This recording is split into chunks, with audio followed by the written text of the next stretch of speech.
It begins like this.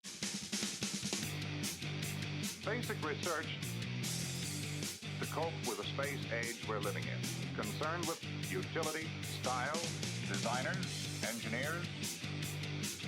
New materials are the things that people really want. That's the basic problem. Please welcome from Canton, Ohio, the very funny Sam Archual.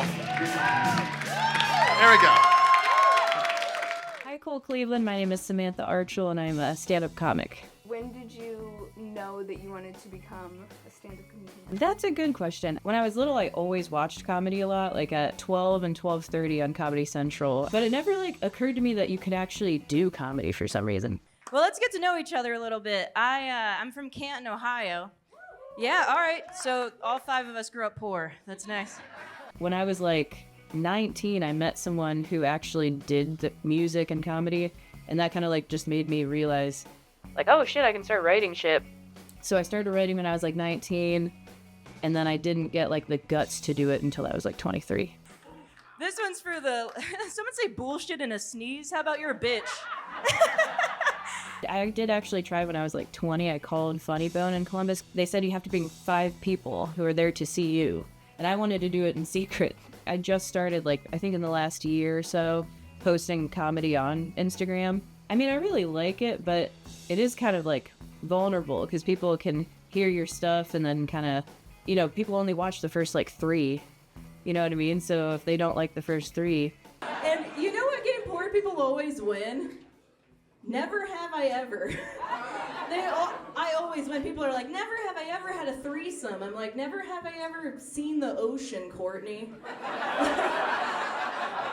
What was your first experience doing stand-up like? Ooh, yeah. I started at Gyro in Kent. Yeah, my first time, my brother went with me to do it, and it actually went pretty good, which I feel is special, because if it would have went bad, I think at the time I would have been so sensitive that I don't know if I would have done it again. People tell me that I look like a kindergarten teacher. All right, fuck a few of you. So that felt I don't know, I'm not religious, but felt like something, you know what I mean? I did forget in the middle, completely blanked out. I struggled with that actually a lot. What was I talking about? For the first couple of years, I just I was hyper focused on the possibility that I could forget and how you can't really control your memory. What's your experience as a female comedian? Yeah, with men, if there are buzzwords, right? Dirty words or whatever. And if a guy uses them, I think people are inclined to at least hear what he's gonna say. But there's a certain demographic, which is old people. Now, you ever been talking to an old person and you just want to fucking kill yourself? Dude. That if they hear a woman say certain words, they just immediately are no, you're a whore. It's so frustrating. I have in front of a crowd been oh, do you think I'm a whore? And then they laugh, and it's because you did. Small dick, are you a fan? I am. Every lady has felt this before. Sometimes you unzip the pants and you're just oh, easy A. You know, it's this is not gonna make me cry my makeup off. That's what I know. Oh, a lot of small dicks here. I'm sorry, I didn't realize. I don't know what I'm allowed to say on here. What was that? Something with fire. Wait. Oh, that'd be crazy. I feel blew up. Do you feel people are more inclined to heckle you as a woman? Oh, interesting. Yesterday, I was at matinee, and this guy comes in, and it was nice heckling. He was saying I was pretty, but it's I'm also in the middle of saying things. I'm trying to do something. Because right now, I'm trying to make all of you make some specific noises for me. And if you don't make those noises, I want to kill myself, because it's embarrassing. But I feel hecklers, maybe if the guy's a misogynistic guy, he might more so do it to a woman, but usually they're just drunk and want to join in, you know? Yeah, you think of it as a mad person, but usually it's someone yeah! Have you had a male comedian try to mansplain comedy? Ooh. Yeah, that's crazy. Yeah, you'll have comics that talk to you they're giving you advice, and it's I just did great and you bombed.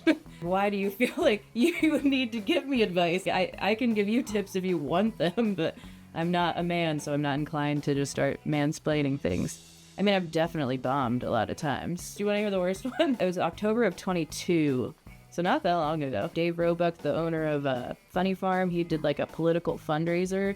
So it had to be very clean. So I changed all the wording of my stuff to be clean. And then I just got up and I just like fucking blanked.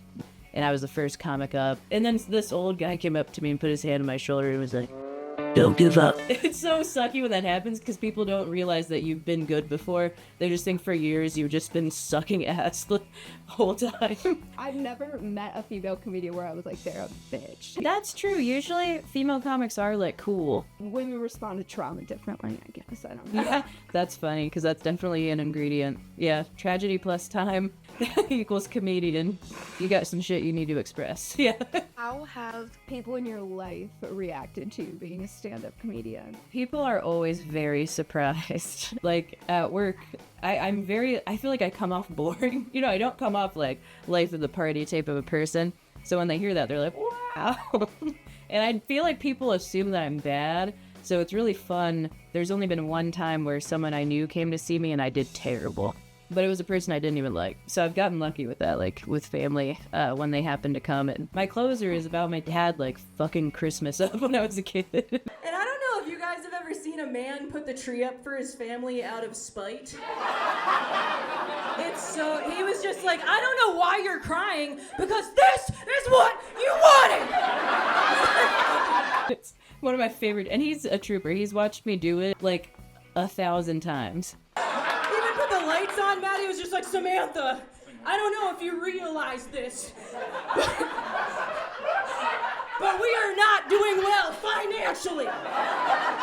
The most memorable show. The most memorable one, honestly, one of my favorite ones. I mean, I probably should say like Hilarities obviously in itself was so awesome, but like we were talking about Dejan and he had that cave show. This is the best fucking show I've ever been to. I've been doing comedy for 5 years. People were sitting on the floor. It was so packed in there. Like there weren't chairs and people had an amazing time. I've never felt that close to a whole crowd like that show. You know, if you have like musician friends, theater friends, comedian friends, it really means the world to support them. You know, you can't do performance art without an audience, so that's cool as fuck. I love horror. I saw your Scream thermos over there.